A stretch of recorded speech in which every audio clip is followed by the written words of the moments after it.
Hi guys, my name is Annabelle from Horizon Cosplay, and back when the plague first hit, a cult emerged. Cult that was making American Duchess capes. Now, this has been on my to make list for quite a while, especially because my friend Emma made one and then she let me try it on, and oh my gosh, it was so comfy. And I got lucky enough to find some really cheap and wonderful fabric last time I went to a reenactors market, so today's the day.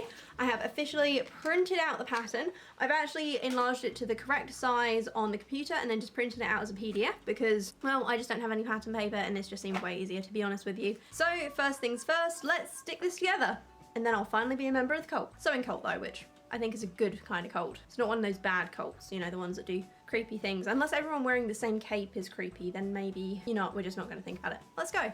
I began by laying out, sticking together, and then cutting out the PDF pattern. This ended up being super annoying because for some reason the sleeve hadn't printed out square and so nothing lined up, but after a while I figured it out and we had all the pieces ready. Now I've been told that the fit of the American Duchess cape can be a bit off for some people, so I got out an old bed sheet to make a mock-up out of. Also, side note, this is my last bed sheet. So I suppose that means I need to take a trip to a charity shop soon to top up. Oh, what a tragedy. Once everything was cut out, I took a look at the instructions. The first thing they told me to do was mark out and stitch the 3 darts on the front wrap pieces. Getting them all pinned in place was easy enough, even if it did use up all of my pins, but stitching proved a problem, because as soon as I started, the machine made this noise. So I cleaned it, oiled it, rethreaded everything, and then started sewing again. And thankfully this time it was okay. Poor baby was just showing how jealous she was of all my vintage and antique machines that I've been restoring lately and giving her absolutely no attention. And if you want to see my antique and vintage machine unboxings and restorations along with other history bounding and cosplay content, do remember to hit that subscribe button. I post sewing videos every Wednesday, and with everything I've been working on lately, we are going to have some good ones in the next few weeks. I then sat down and pinned, then stitched the shoulder seams before attaching them onto the sleeve in the same way. Overall, this actually didn't take that long, though as I'm not putting in a lining on the inside or hemming it, that's probably why. The last thing to do for the mock-up was to attach the collar. This went on dead easy, and then we were all done. Okay, so we have one completed mock-up. I think this looks surprisingly good, even if the stitching is really dodgy.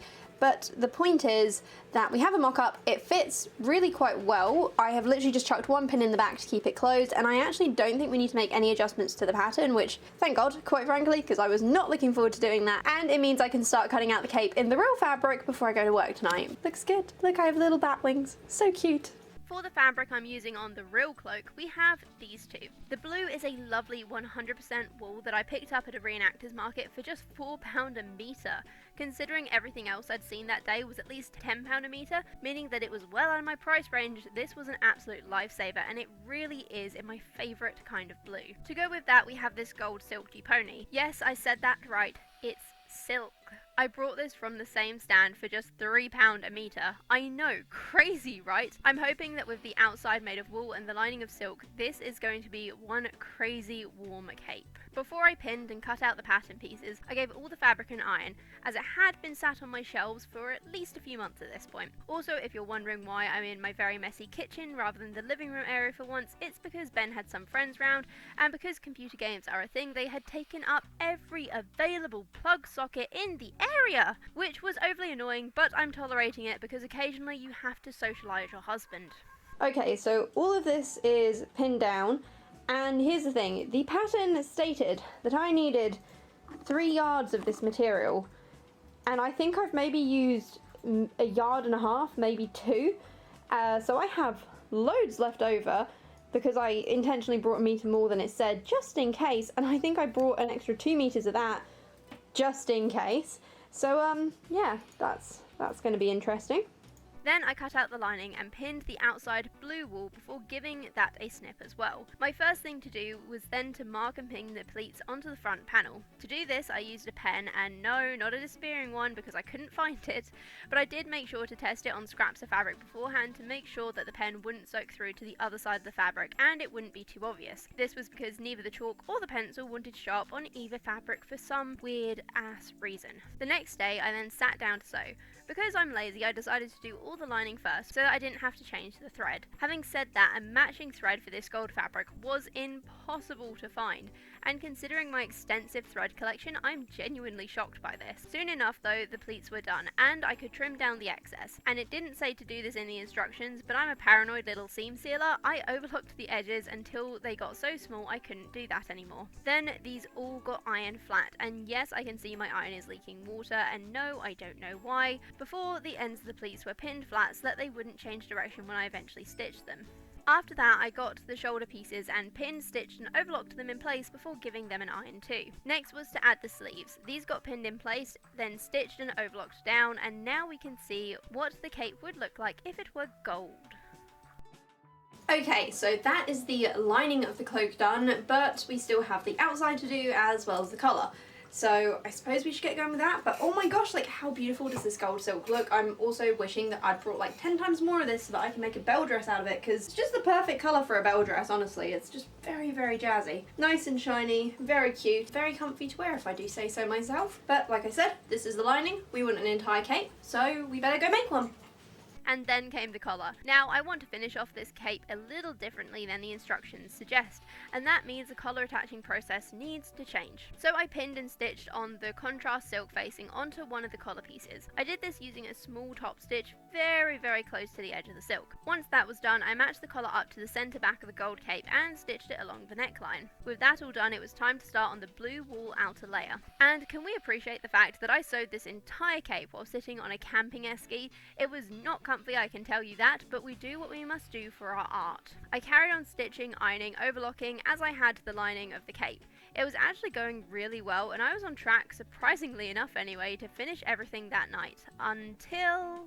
Oh, you've got to be kidding me. No! What's wrong? My bobbin ran out and I didn't notice. No, it happened like nearly, oh no. That was so perfect as well. I won't lie to you, this completely killed my motivation, as I was having a bit of a stress out about other things at the same time, so I didn't start to sew again until the next day, and that went swimmingly.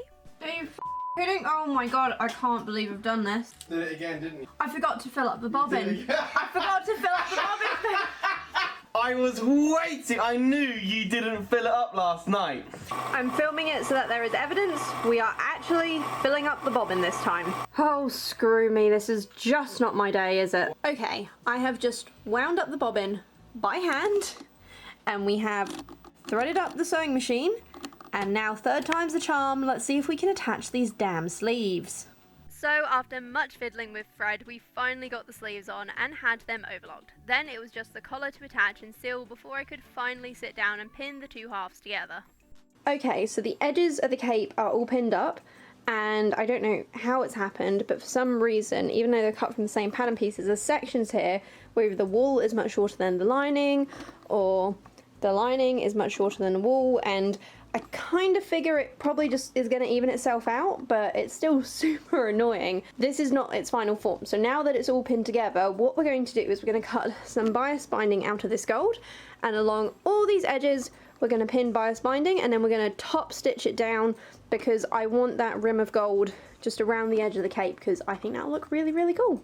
Not going to lie, this cloak then ended up in the naughty corner for a few days. Well, I mean, technically it did just hang under my stairs, but the point is that I wasn't speaking to it. When I finally came back to the project, the next thing to do was cut the binding for the cape's edges. Now, I debated cutting it on the bias, but in the end it was just going to be way easier and way more fabric efficient to trim straight lines down the side of the remaining fabric. So I got out a ruler and pencil and started drawing where I needed to cut. And when that was all done, out came the big scissors. I then spent some time pinning it all around the outside of the cape and trimming down all the overhang. Once that was done, I was feeling rather good about it, but that all changed halfway through stitching it down. Don't ask me why, but I suddenly got a feeling that despite the beautiful and lovely fabric, I wasn't going to like the finished thing. But I pushed on and overlocked the raw edges before pressing the binding, before pinning it down, and then I finally sat down to hand sew. And with that all done, I did try to go and take some nice reveal shots, but in this weather, it was not happening. So instead, here's some footage of me twirling around my living room. Unfortunately, even though the mock-up fitted fine. The final thing is way too tight on my shoulders. However, one thing that I theorised I could do is just extend the ties so that they can sit lower, and thus the neckline would be a little bit looser, and so that should make it fit, hopefully. One thing I do have to say though is that I love the colours, and the gold binding around the edges was a brilliant decision, and I utterly adore it. So yes, fine, this cape might not be perfect, but for now I think we're going to call it a win, though it's a little bit of a touch and go one, I will admit, but hopefully this project will grow on me over time once I've extended those straps so that I can actually wear it. Well, no makeup for the outro today, guys, which I'm very sorry about, but it's late, I'm tired, and you know what? It's been a long week. However, let's have a quick chat about the cape. Now, materials-wise, 10 out of 10, perfection. The blue and the gold go amazingly together. I'm so glad I did the trim. It looks amazing. However, the fit is a little undesirable. So if you actually look at the cloak, you can actually see that chest pieces that are supposed to do up behind my back, either they're too short or the shoulders are too narrow. Either way, this is kind of savable. So what I'm going to do is build an extension to the back of the cloak, which I will attach later on, not this week, because I've honestly had enough of this project right now. However, it will definitely be a usable project, just not right this second. So I'm going to label this a semi-success. Like, on one hand, it isn't perfect. On the other hand, it's definitely fixable. Otherwise, guys, if you enjoyed this video, please do hit that like button and subscribe for more sewing, cosplay, and vintage sewing machine content. I post every Wednesday and, well, tends to be fun. Otherwise, if you want to chat about all my latest projects and tell me what you're getting up to, please join my Discord. The link is in the description, and the other thing that is in my description is also my Ko-Fi page in case anyone would like to support my makes, because I'm not gonna lie, wool and silk, I got these for cheap, but they're normally quite expensive. I also want to say a massive thank you, guys. I actually woke up this morning to find that we had hit the 1,000 subscriber mark, and I cannot tell you guys how much that means to me. I'm incredibly grateful, so thank you very much, and until next Wednesday, have a beautiful day. Bye!